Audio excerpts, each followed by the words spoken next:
Na. Ganun naman ang Espiritu Santo ang pagtalo sa templo ng Diyos. Ang unang letra ay Asunsyon, may resurrection. Ang ikatlo'y lamentasyon, naman lamentasyon, ang aral niya. Mabilis kasi yung kahapon. Ang 12 gusto, ang taong bilang si Kristo, ang mag-ina ay dumayo sa Jerusalem na templo, isang araw nga ng Pasko. Kasama rin sa paglakad si Joseph, tunay na liyag, kalayuan at dihamak, pagsunod lang at pagtupad sa kapagalihang lahat. Nang dumating na sa templo, pumasok na silang tatlo, at nanalangin narito sa Diyos Haring totoo ng buong sang-universo. Ay alin ang makaraan, ang piyestang ang tinuran ng dating kaugalian. Sila'y umuwi na naman sa dati nilang tahanan. Dito na nga itong berbo, nagpalumagak sa templo. Walang malay na totoo, mag-asawang magkatoto kasama niyang dumayo. Sapagkat ibig maganap, ang tanan bilin at atas ng Ama niyang mataas. Kaya itong Diyos anak sa templo'y nagpalumaga, ay alungay nang makita si Joseph at si Maria. Doon sa paglakad nila ay hindi na nga kasama si Jesus na poong Ama. Dito'y ang inang mapalad, ang puso'y agad na sindak, tumangis na at umiyak, ang dibdib halos mawalat nang di makita ang anak. At si Joseph namang santo, sindak ay di mamagkano, nang di makita ang berbo, loob ay sumikdo-sikdo, panindim ay magot-mago. Ano'y nang kinabukasan, na nagbubukang liwayway, nagsilakad kapagpuan, sa Jerusalem titingnan ang anak na nahiwalay. Ang pagpapalumagak ni Jesucristo sa templo ng Jerusalem. Nang wala rin at di makita itong anak ni Maria, sapagkat di pa talaga ay may ibang gagawin pa, misteryong walang kapara. Ikatatlong araw na husto, pagkawala ni Kristo. Pumasok sila sa templo, doon nakitang totoo, ito ay hindi mamagkano.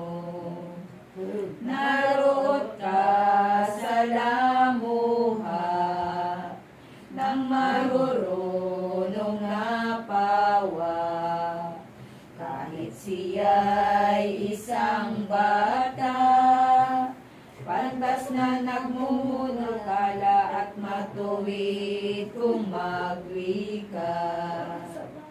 Dinaig niya tinalo ang mga pantas at doktor. Natakpan ang mga libro, palibasa nga ay berbo Diyos ang haring totoo. Ang tanang mga bihasa na tinayhan at nagtaka, ang wika ng isa't isa ay sino kaya nila ang may anak sa kaniya, at sa gayong paghaharap sa lalapit na agad, ang inang Birheng mapalad, at pagkabati sa lahat ito ang ipinag-usap. Bunso ani ang anak ko, ano't kami ginayon mo. Ako'y 10 ng ama mo, parang ulol na totoo ng paghahanap sa iyo. Anong aming naging sala, gawang di mo minaganda, at kusang humiwalay ka. 3 araw na balisa nang sa iyo ay pagkita. Sumagot ka, paparaka, si Jesus sa Birheng Ina. Ito ang pinagbatya, babae, bakit baga ako'y iyong kinikita? Dati nang iyong alam, kahit ako'y umalis man, wala akong paroronan, kundi sa pagsunod lamang sa Diyos Ama kong mahal. Nang ito'y maipagsulit, ang Birheng di na umimik, si Jesus agad kinawit ni Maria at ni Joseph at umuwi na sa Nazaret. Lumalaki araw-araw itong si Jesus na mahal, ngunit hindi sinusuway ang utos na ano pa man ang ama't inang magulang. Ito'y siyang sabit sulit sa Ebanghelyo at sambit. Si San Mateong tumitik na itong berbong marigit et erat subdidos ilis. Sa makatuwid na baga, itong si Jesus na Ama, totoo mang Diyos siya, sumunod at tumalima kay Joseph at kay Maria, at ang buong panininta, pagkakalinga tuwi na ni Joseph at ni Maria, kahit minsay di nagbawa sa puso nilang dalawa. Ang unang letra'y Asunsyon, na may resurrection. Ang ikatlo'y adorasyon, na may lamentasyon dahil sa mahal na pasyon. O anak na mapagsuway sa ama't inang magulang, ito ay iyong pagmasdan, mga gawang kababaan nitong Diyos na maalam. Siya'y haring darakila ng langit sampo ng lupa, lahat ay kanyang gawa. Ngayon ay nag-asal bata, pagbibigay halimbawa. Saka ikaw nasuwain, walang munti mang pagtingin, sa ama't inang nag-angkin. Kung utusan ka marahil lumadabog umaangin, ang wika ay isa pa ng iyong ama at ina. Ang tugon mo'y 1,000 na, paglaban mo rin talaga at pagsuway sa kanila. Ito'y kataksilan na at mataas na akala. O anak na sulupi ka, asal mong lumang masama sa iyo'y siyang sisira.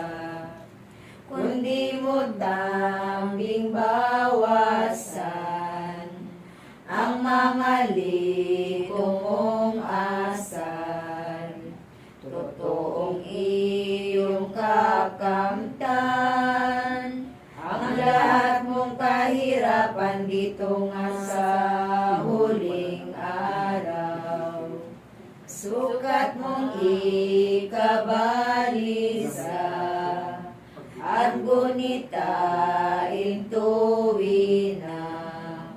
Hirap sakit na lahat na, bawang tiniis at binata ng iyong ama at ina.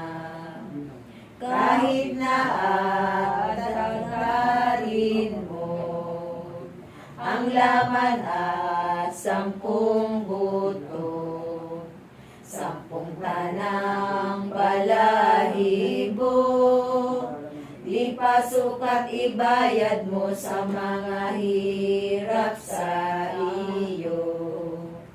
Kundi mo nga iibahin ang iyong pagkasuwain, ay hindi ka katotohin, bagos ka pang iliringin ng Diyos na buo natin. Kaya ngayon ay ang dapat kay Jesus tumulat, ng pagsunod na maluwag, sa anumang ipag-atas na ama't inang mag-ingat. Ang pagkakatay ni San Jose. Nang Malapit ng mangaral si Jesus sa katauhan, ibig na ipatanghal ang kaniyang kadiyusan sa taong makasalanan.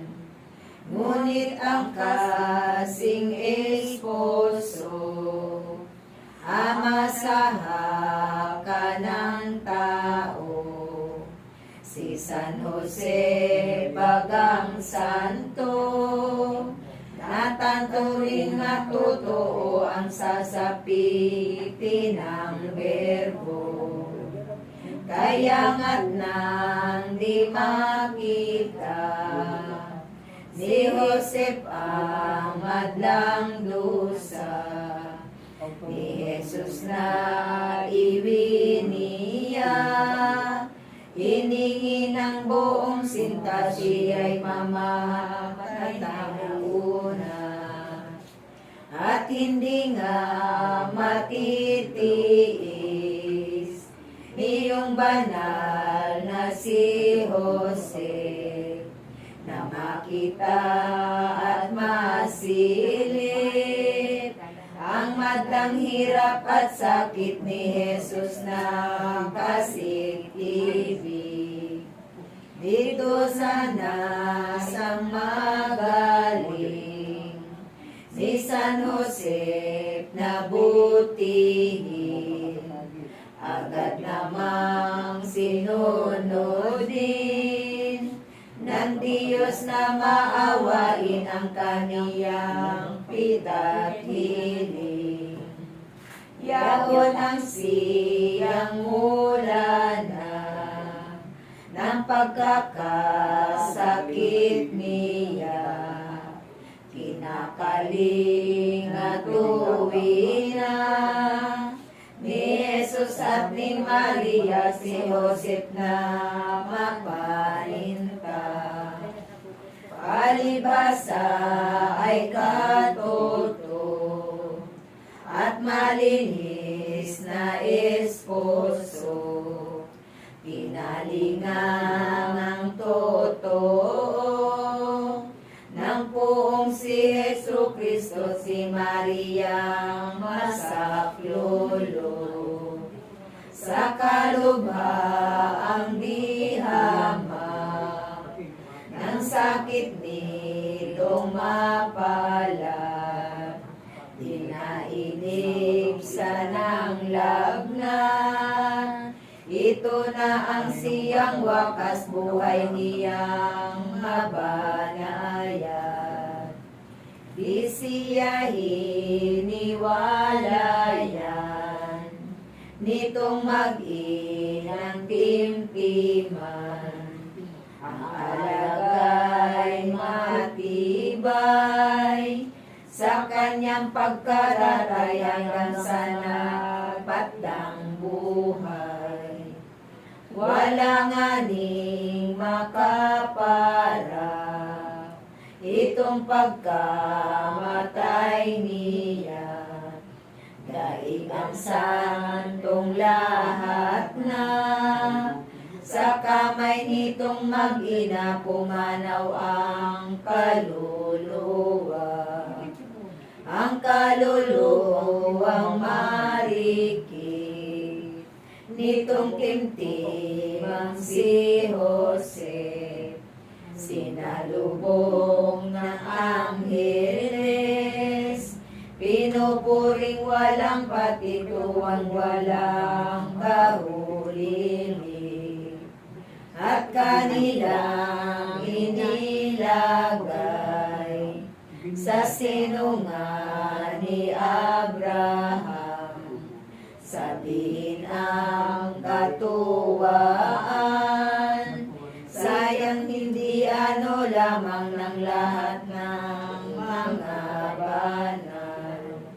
Si Josep ang una-una na malitang talaga sa mga santos propeta, ani pamilya ay dumating na yaong sasakop sa sala. Dito nga na pagnilay, lubos na gunang-gunang, dinalubhang mababalang, bibihisan kapag kuwan ang kangilang kahirapan.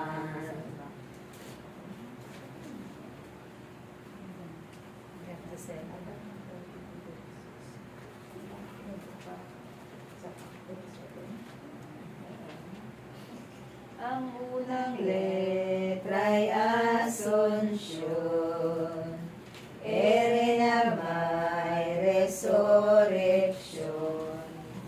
Ang ikatlo'y adorasyon, ere na may lamentasyon, ano sa